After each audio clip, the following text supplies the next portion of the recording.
Hey everyone, it's Scott Galaxy here, and I have a big game today that I just picked up, and you're gonna want to see this one. Trust me on this one, you're gonna want to see it. Stick around.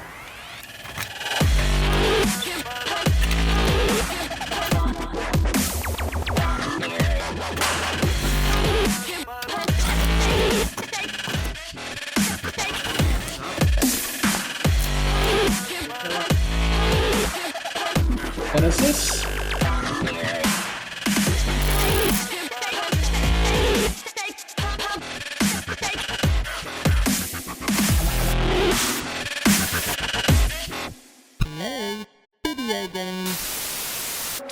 Hey everyone, it is Scott Galaxy here with the Layman Video Gamer, and today I have a great game. Like I said, it's on one of my favorite systems of all time, and I just picked it up today at my local game store, and I'm shocked that it's taken me this long to actually pick it up. But here it is. Boom. Marvel vs. Capcom 2. Now this game came out in 2000. It's also the fourth installment of the series, and in my opinion, this may be the best one of them all. Now before we get into why I think it is the greatest one of the entire series, let's talk about the game first. This is not a cheap game.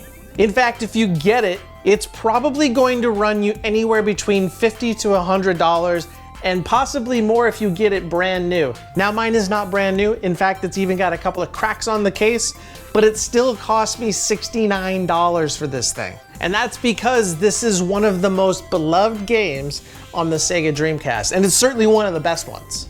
Now, I could sit here and try to convince you as to why I think this is the greatest game on the Sega Dreamcast, but I'd much rather just show you. Wouldn't you rather just see it? Me too. Let's go pop it in.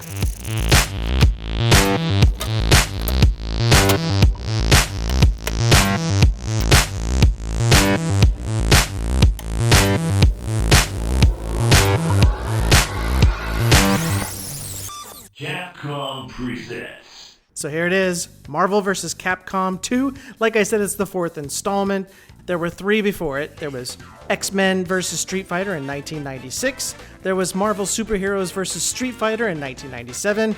And Marvel vs. Capcom Clash of Superheroes in 1998. Took a year off in 1999. And then, of course, this one in 2000. And this is the last one they made until 2011. So literally like 11 years later, we finally got Marvel vs. Capcom 3. And of course there was Marvel vs. Capcom Origins, and then we will be having Marvel vs. Capcom Infinite this year.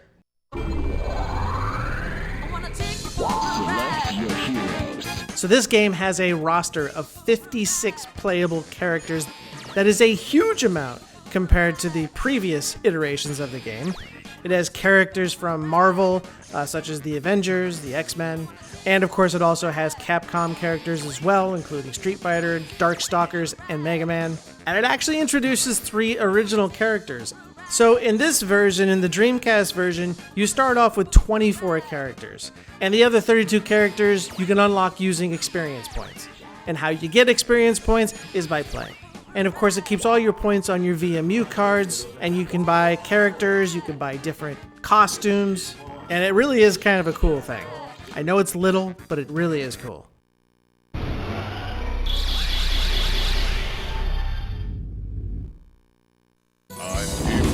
Get ready to kick butt.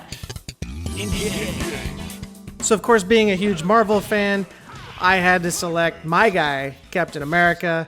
And what's striking about this game is the background. That's the first thing you notice, is the backgrounds. They're incredible. They do such a good job with it. This was the first in the Marvel vs. Capcom series to combine the 2-dimensional sprites on a 3-dimensional background.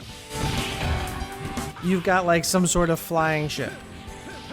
You also have this southwestern terrain looking background, which I'm not sure where that's at or what that alludes to. Maybe that's in another game, maybe that's Street Fighter, I don't know. But it is quite pretty. Yeah. Then there's this crazy like circus atmosphere with this giant laughing clown in the background. It's just awesome. Then there's like this pirate ship graveyard looking place. I'm not sure exactly what it is, but it is, I do know that it's pretty to look at. And quite possibly my favorite is the clock tower. It is just this spectacular background that, I'm gonna be honest, I will get beat sometimes purely because I'm just looking at the background and not paying attention to the fight itself. And that's just to name a few. The second thing that you're gonna get out of this is the music. The music's actually pretty good, and the sound effects are great. The third thing you're gonna notice is that it's super easy to play. And it's just like every other fighter. Most of the moves are similar, if not the same. So if you've played other fighting games, especially Capcom fighting games, you'll pick this up right away. Even if you haven't played a fighting game before or a Capcom fighting game before, it's pretty simple to pick up and learn within a couple of fights.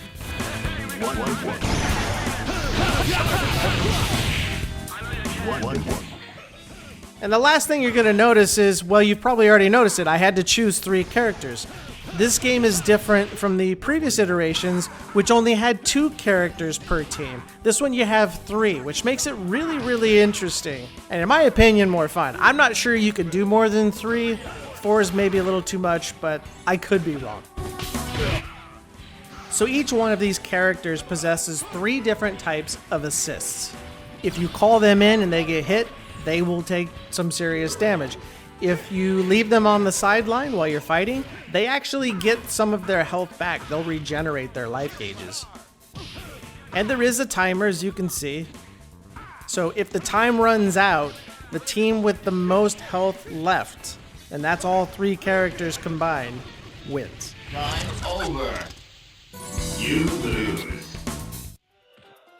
Now you'll see on the bottom there is a hyper combo gauge, and that gradually fills as you're fighting. So once that meter is full, you can perform several special techniques such as hyper combos, which are powerful attacks that deal heavy damage, delayed hyper combos, which allow the player to execute multiple hyper combos consecutively, and variable combinations, which summon the player's entire team to use their hyper combos simultaneously. It does take some getting used to when to call somebody else in and who to call in, but like I said, you'll catch on super fast. The only negative thing I can say about this game is that they don't have Thor. How do you not have Thor?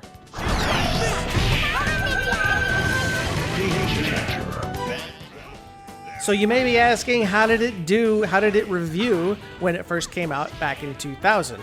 Well, it did pretty well for the most part.